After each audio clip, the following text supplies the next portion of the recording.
I want to talk to you, Grant, about the fact that 40 years later, almost 40 years later, that Wescott still has a focus on the legal profession, which now that we've heard your origin story makes sense. Right. But I don't think that it necessarily is a foregone conclusion that the fact that you were born out of Duane Morris would have meant that 40 years later, you're still focused on this profession and still have a really strong, mutually beneficial working relationship with the law firm. So tell me about sort of in today's, in the way that the relationship exists today, how do you leverage the Duane Morris relationship as a driver of growth? So it's interesting because it's waxed and waned over the years. When I started with Duane Morris, I think there were 60 lawyers. Today there are around 900.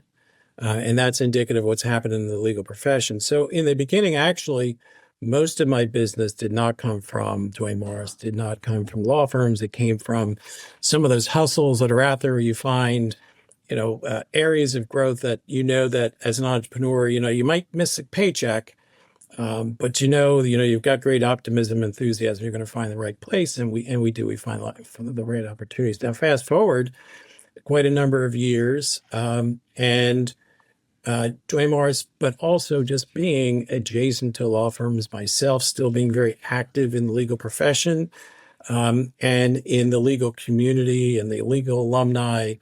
Had lots of opportunities to be profiled all the time. So we had, part of it is also knowing that lawyers are a professional clientele that have their own, in some ways, unique ways in business, their own structure of the law firm. And so in any area, when you get to really get a sense of what is their drivers, what are important to them, and how you can have solutions, it has stayed with us, and even more so today, compounded to a really good vertical for us, both coming from Duane Morris, but also from other law firms and lawyers, and actually general counsel inside of major corporations and the like.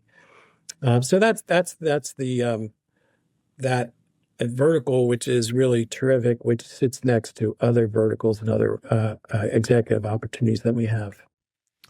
And what does it take to nurture those types of relationships so that they're actually revenue generating? Well, that's a great question. So it's really like any client or any business. You have to show a certain expertise and a path forward. I think in financial planning, the biggest thing is if you can get somebody to vision what it's going to be like after they engage you, which is really hard sometimes for them to do. If they have a specific problem to solve, then it's easy. You can solve that problem. But if they just as a general sense that they are maybe a little uneasy or whatnot, they can't always vision quite how impactful we're going to be. So that's the work that we do to nurture those relationships. And by the way, that spreads like wildfire. It really does. They beget opportunities within other law firms, with other client groups and practice groups when they hear what it is that you've been able to accomplish. And it's definitely a wow factor. And I'm not saying anything that others in our industry and our profession haven't found. It's just once you make the pain go away or give them a view to what the future is going to look like in a very cogent, successful manner, and they can see the indications of success among their peers, it's really a terrific client referral opportunity.